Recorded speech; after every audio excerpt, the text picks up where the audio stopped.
Greetings and bienvenue, Midnight Crew. Thank you for returning to this broadcast, and welcome to new viewers joining us for the first time. If you like a video, then feel free to subscribe. My first camping trip. Alright, so this is my first time posting here, so forgive me if I am breaking any rules or etiquette. I told this story to a friend, and he said there were some people who might know what's going on in this story on this site. He wouldn't say exactly, he just said I'll find help here. I'll just tell you the story as I told him. I was about 9 years old, living somewhere outside of Oklahoma City. We lived with this old native dude my father knew. Just me, father, my sister, and the old dude, we will call him Buck. Buck is a cool dude, taught me how to shoot, always had some old man jokes and loved to watch old Western movies. He's really nice and lets us live there rent-free, but he lives in an absolute shithole of a house. Slightly dilapidated, poorly insulated, and lots of pest issues. We lived with him for a few months and things were going mostly smooth. One day he tells my father he has a cabin out in the woods and plans on going out there for 2 weeks like he does every year. My father thinks it would be a great way to get me and my sister into liking the outdoors and basically invites himself and us onto his trip. I remember Buck being a bit resistant, kind of like trying to politely telling someone no by making excuses for them, but my father insisted it would be great. Fast forward about a week or two and we packed some stuff and went off on a trip. It was somewhere in Oklahoma, but I fell asleep on the way there, and I'm not great with names of places.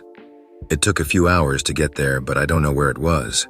The last half hour was nothing but an extremely overgrown, barely noticeable dirt roads. The cabin site was only about an acre, but directly right on a pretty wide river. The cabin itself almost looked like a rundown small mobile home. 1 story, a door and a window, and directly on the ground.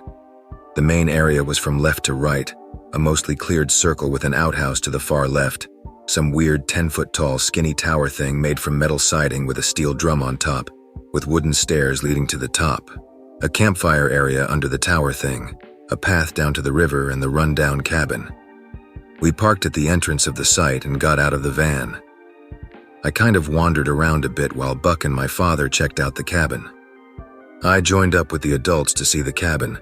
It looked like some people might have discovered the place and trashed it or threw a party there. The table, single chair, recliner, and bed were all broken and torn up. The cabinet, which looked like it was once on the wall, was broken in half and on the ground near the bed. The bed itself was shredded and had busted open cans of probably outdated canned food lying around. The whole place was trashed and smelled foul like old food. The adults came to the conclusion that either an animal got in and decided to nest in there while the food lasted, or homeless people found it and did the same. Either way, Buck didn't seem to care too much about the stuff. He pulled out a revolver and kinda checked the cabin out, kicking random piles of stuff and looking out the window and around the cabin. I assumed he was making sure whoever or whatever animal that was there was gone. After checking things out without finding anything, he and my father dragged some of the broken furniture out to the fire area and started piling it up for firewood. Buck showed me how to stack wood in the Lincoln log fashion, and then in the tower thing, he showed me how to stack in the teepee fashion. I asked him what the second wood stack in the tower thing was for, and he just jokingly replied for making soup.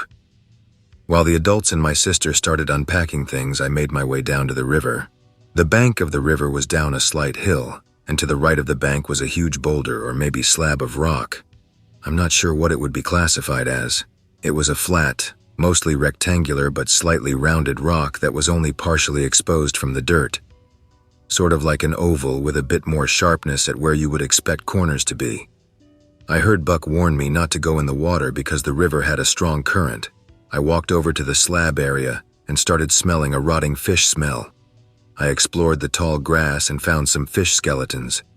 They were huge with a gnarly-looking head with an extended mouth on them. There was barely any meat left on them and they looked and smelled a few days old. I decided to leave them alone and went down to the river itself. If you've never seen river water in Oklahoma, it isn't pretty. It's a light brown color and very cloudy.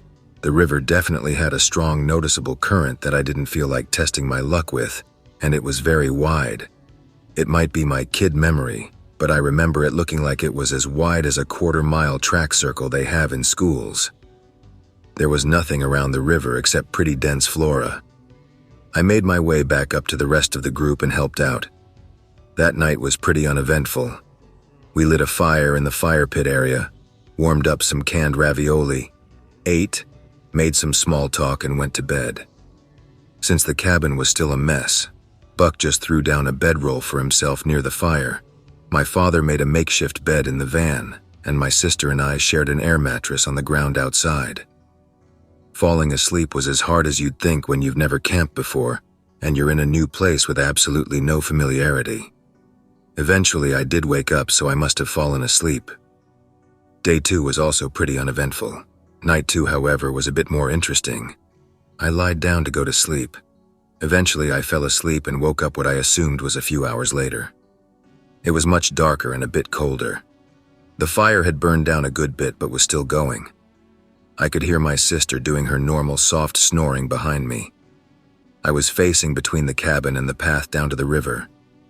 There was a slight breeze coming from the river opening and making the long blades of grass sway side to side. This did very obvious things to my kid brain because soon I thought I was seeing movement around the grass area. For context here, the grass area was partially under some tall trees, so the grass itself didn't get hit by much if any moonlight.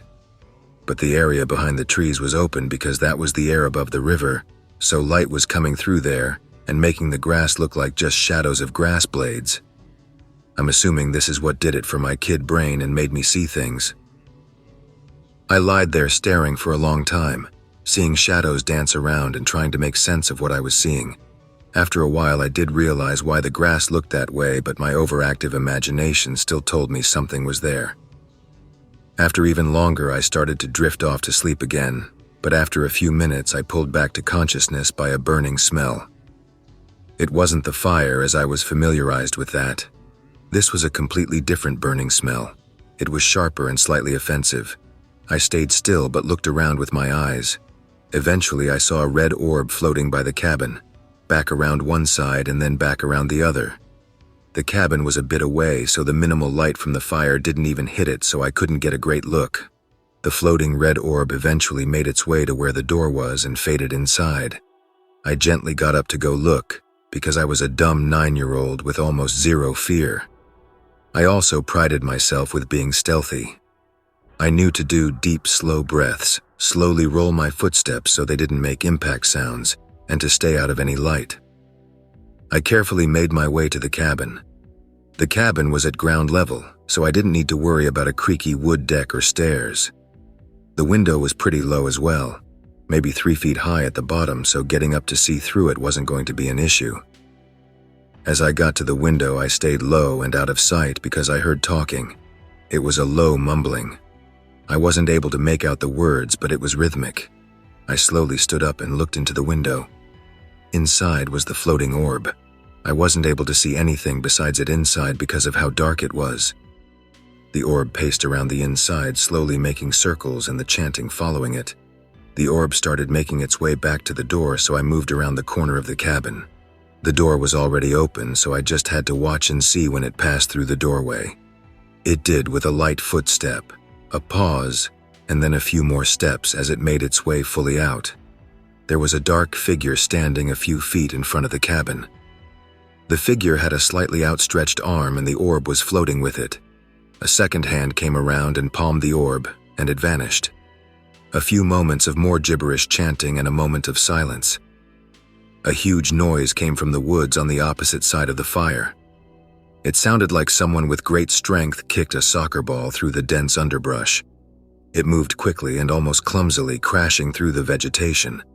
A heavy sigh was let out and what looked like a poncho was removed from the figure. The figure was more slim now and moved to the fire.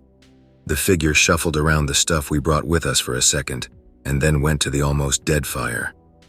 The sound of wood stacking started up, and a few minutes later, the fire was back up to a healthy size. The light illuminated the figure. It was Buck. He sat by the fire for a bit looking into the woods. Eventually I came out, and when questioned I said I had to find a place to pee. I was never that great at lying, especially in this case where he knew I knew where the outhouse was. I was instructed to go to bed, and I did. Day 3, we went on a small hike parallel to the river. We walked for about an hour and then back. The rest of the day and that night was uneventful. Day 4, I woke up to the sound of water being poured. I got up to see Buck coming down the stairs to the tower with an empty bucket. He greeted me and went around the back of the cabin. A few minutes later, came back with a bucket of water and went back to the tower and dumped it in the drum at the top. The drum was cut in half vertically and laid down on its side. He was filling it with water. He told me he was going to test my fire skills first. He told me I had to go find and collect my own kindling to start the fire. This was one thing I really liked about him. He would teach you anything he could and make sure you had it down with random tests. I ran off into the woods, collecting any small branch, twig, and dried grass I could find. I didn't go very deep in, maybe 100 yards, when I started to smell a foul smell. After a few minutes of excitedly searching, I started finding old empty cans of food that weren't completely empty. I assumed some had gotten dragged off from the cabin, and this was the smell I was smelling. When I thought I had enough, I ran back and Buck went over the instructions of how to layer things and how to get an ember burning. Once lit, we did random things for about half an hour, and Buck said he was going to make soup. He climbed up on top of the tower, stripped down to his underwear, and climbed into the barrel. As I had figured out, the tower and barrel with the fire underneath was just a bath, and making soup was just bathing. I thought the joke was sort of funny, and the day carried on uneventful. That night I woke up to coughing. My father was a heavy smoker and would sometimes have real bad coughing fits. This one lasted a while and he made some spitting sounds. I fell asleep after no time. The next day I was woken up by my father asking if I was up last night. After confirming I wasn't, he said my sister had heard some noises coming from the woods and it wasn't Buck. I don't know why she didn't just roll over to check if I was there, but I never got that answer. After a bit I climbed the tower because I hadn't gotten the higher view from the platform. I climbed up and saw Buck out by the river with a canoe. I went and met up with him to see what he was doing. He said him and my father were going to tie a rope from one side of the river to the other and drop some fishing lines along it, and told me I would be helpful in the project. We got everything ready and tied a rope from our side of the river and got on the water. They did the rowing as I wasn't the strongest and had no experience doing so. Once we were on the other side, Buck tied the other end of the rope to a tree. It was my father and my job to pull us across, using the rope while he tied lines to it from behind. It took about half an hour of pulling us a bit, tying and dropping a line and repeating. After we got back to our side, I asked why we brought so much food if we were going to fish. Buck told me it's a safeguard and to be as ready as we could be. The rest of the day was uneventful. That night I was awoken again by coughing fits and some rustling sounds by the outhouse. I figured it was my father and went back to bed. The next morning was early. We were all tasked with searching around the cabin site because there was a pungent smell around, and my father thought an animal had died nearby. Buck was on top of the soup tower scanning the area. My father and sister went and looked on the side with the outhouse, and I went around the back of the cabin. There wasn't much to be found on my side. There was an old hand pump well behind it. I eventually made my way around and into the cabin. It looked mostly the same, but with less broken stuff inside. I turned to leave and noticed what looked like a rug hanging up in the corner to the right of the door. I went over to it and discovered a small old wardrobe behind it. It was locked, but it was really old, and I pulled a bit too hard and the right door shifted a bit as the top hinge just pulled out of the wood. It was nearly rotted wood and was barely hanging on, I suppose. It was still locked and closed, but now there was a gap at the top corner. I peeked inside and couldn't make out what I was seeing. I found a matchbook in the cabin and eventually got one lit and used it to see inside. The wardrobe was full of guns, rifles, shotguns, and a few handguns. I had found a gun cabinet and a stocked one at that. I stood there pretending like I was identifying what was what when I heard my sister scream. I ran out the door fast and saw her running from the woods. Buck made his way down the stairs as fast as he was able and met her at the bottom and began questioning her about what she saw. She said she saw a dead animal and something moved. My father came back a moment later and said there were a few dead rabbits a few dozen yards from the outhouse, and it spooked her. Buck and my father went to dispose of the rabbits, and my sister said she saw an animal run behind a tree. She thought it was a wolf or a dog. After a few minutes, the adults came back. Buck said he and I were going to check the fish lines while my father stayed with my sister. I looked at him, and this was the first time I think I saw him worried. We got in the canoe and started on the closest line to us. The first 3 or 4 lines were empty, but the next few Buck pulled these really long, skinny fish up from the river. They were already dead, presumably suffocated from not being able to move much. We pulled up 6 in total. Side note. After doing a bit of Googling, they seemed to have been younger alligator gar. They were long, but not as fat as the pictures on Google. We got back to our side of the river and we laid them out on the stone slab thing. Buck said to leave them there to dry a bit, so we did, and I forgot all about them. That night I was woken up by a bunch of random coughing and spitting fits and some clicking sounds. The next day I finally had enough of being grimy and made myself into soup. After getting everything set up and then cleaned, as I was getting out of the soup, I looked down to the river and noticed the fish were gone. I got dressed and went down there. Buck said he was already ahead of me and he would be there in a minute. I saw the slab and the imprints of the fish were there, but the fish themselves were gone. The imprints were made of watermarks and what looked like dry blood. Buck came up behind me and I asked him about the fish. "Oh, I already took care of them. You can't just leave them out forever. But since we are here, let's go make another fish run." This time we only pulled up 3 of the gar and again put them on the slab to dry out and went back to the rest. The day was uneventful other than a slight, pungent scent. That night I woke up to the same coughing and clicking sounds. This time, between the sounds and the new batch of mosquitoes buzzing around, I decided to sleep in the van. I opened the passenger door and climbed in. When I laid the seat back, my father snapped at me that I had hit him with the seat when I brought it down too fast. I quickly fell asleep this time. The next day, as soon as I left the van, there was a rotting fish smell in the air. I went over to the adults who were making food and sat by the fire.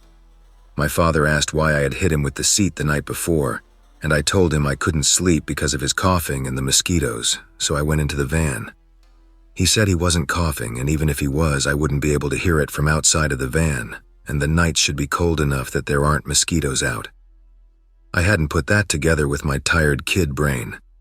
Buck said I probably just have sensitive ears and a good imagination. He told me we had to check the lines again today. I was starting to get annoyed with checking the lines every day, but there wasn't a whole lot to do, so I didn't argue. The process was almost the same. Fish were gone, but stains remained. Got in the canoe and checked the lines, pulled up 1 single fish this time and brought it back and put it on the slab. Buck was visibly upset when we dropped the fish on the slab.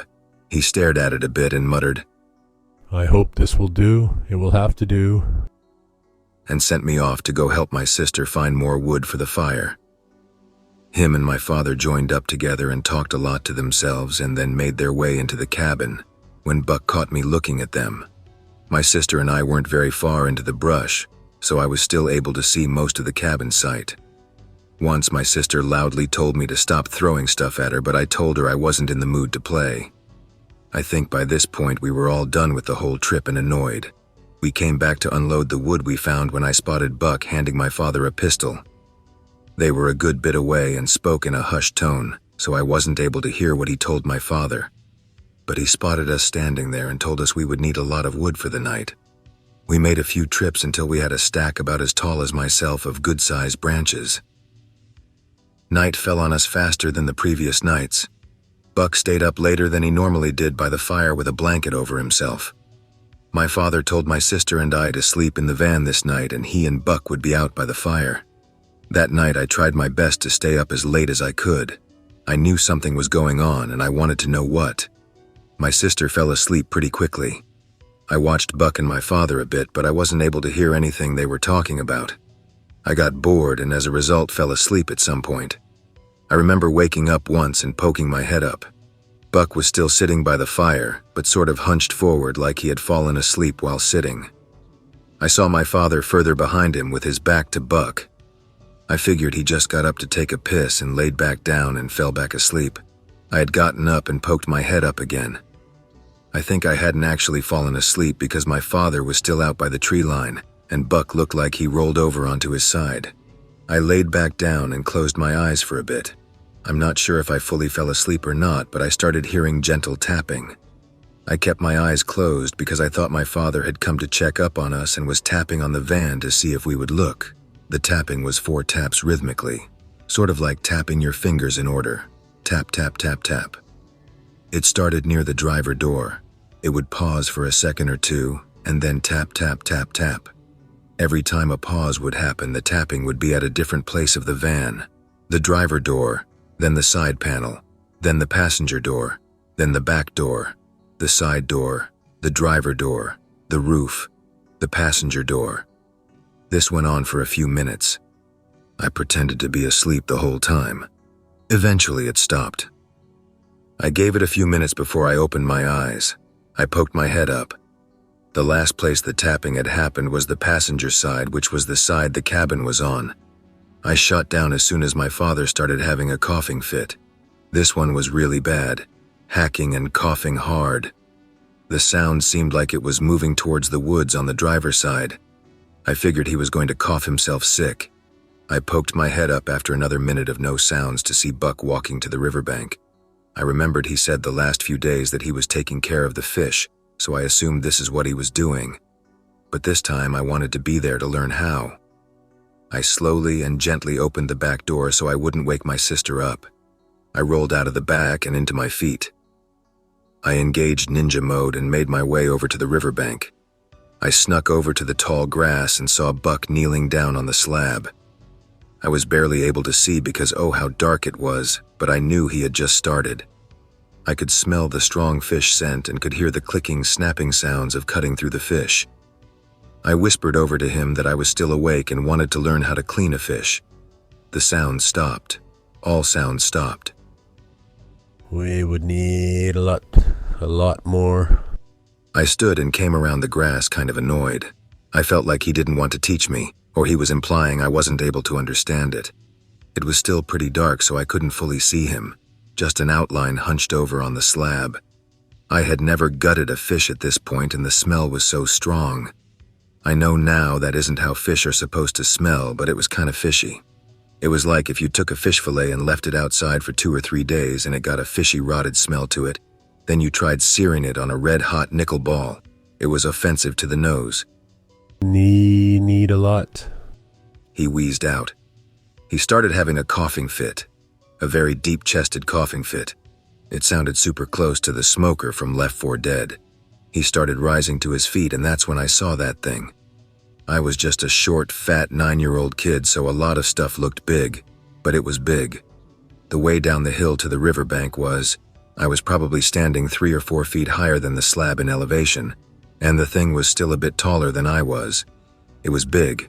What little moonlight did hit it, it reflected like it was glistening. It was dark, and its face was like a 5-year-old tried to sculpt Buck with Play-Doh. It took a step towards me and I fell backwards on my ass. I think I tried to turn to run, but my body wouldn't respond to anything I told it to do. I could only hiss out a quiet scream and shake as I looked at the bottomless pit for eyes it had. Loot and need a load, it said as it took another step towards me.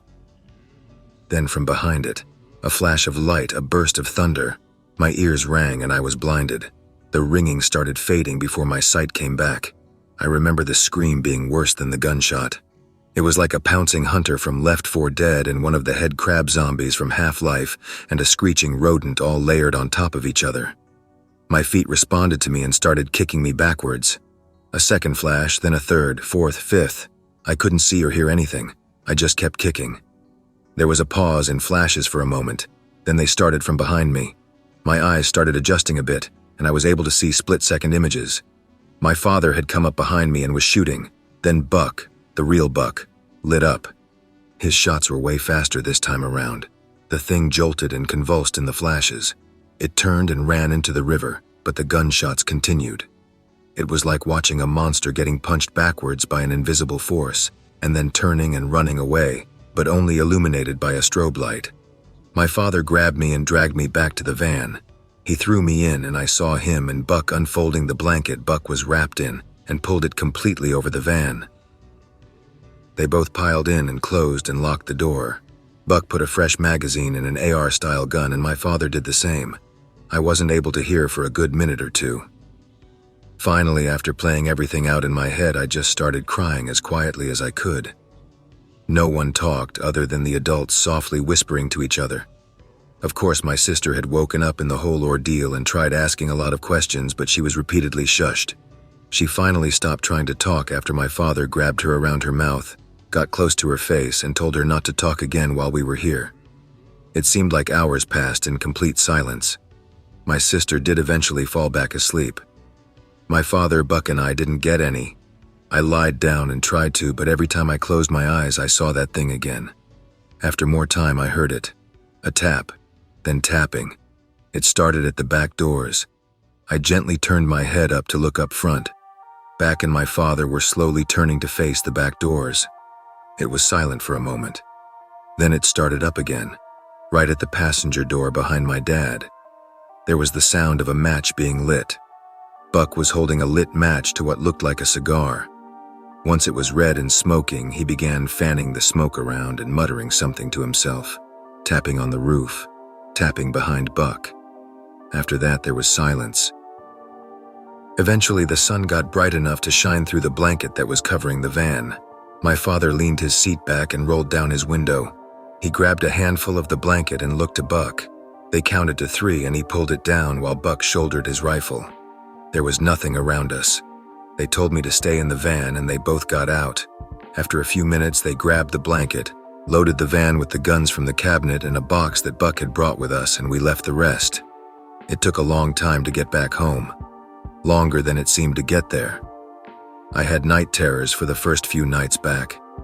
My father let me stay home from school that week. No one seemed to talk with each other. We just sat in silence and watched the old Western movies Buck always had on. After a few days, I finally got the courage to ask him what that thing was at the cabin. Buck just asked me, What thing at what cabin? I immediately dropped it. A week later, my father traded the van in for an Oldsmobile and a few $100s in cash. We didn't unenroll in school. We didn't go see what family we did have nearby. We didn't inform our friends or anyone. We just took a trash bag with our clothes and moved to California. I haven't seen or heard about Buck since. That was 20 years ago. I have no idea if he is still alive, nor really any other of my family. I haven't spoken with my sister in 2 or 3 years. I haven't seen my father in about 17 years. Everything just fell apart and I don't even care to try to keep in touch with any of them. So paranormal, what the hell was that thing? You should at least once ask about it. That has multiple layers of issues. One being my sister didn't get to see what all happened on that last night. She knows stuff was weird but didn't get firsthand. 2 being I'm like 95% sure that Buck is dead by now. He was around 75 to 80 years old when we lived with him, and that was around 2002. And lastly, I don't have any contact with my father. He abandoned my sister and I in another state about 1.5 years after all this happened. I hope that you enjoyed tonight's broadcast. If you enjoyed tonight's story, then please subscribe to the channel as more Greentexts will appear daily. A new broadcast will appear when the clock strikes midnight Central Time.